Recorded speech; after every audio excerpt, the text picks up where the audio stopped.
Additive manufacturing, or you may know it as 3D printing, is a process of fabricating components in a layer-by-layer style. Using this technology, you will be able to fabricate any complex geometries, such as this small part. You will not be able to fabricate these structures with any other techniques in just one step. My work was on electron beam melting, so-called EBM process, as an additive manufacturing technique, which has received quite a lot of attention from different industries, such as aerospace, automotive, or medical industry.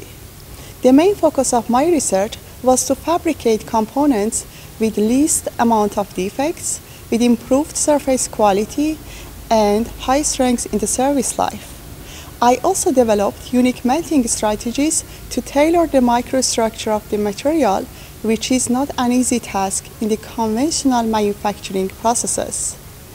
We must optimize the process itself to reduce the need for post-treatments, such as thermal or mechanical post-processes, which add extra costs.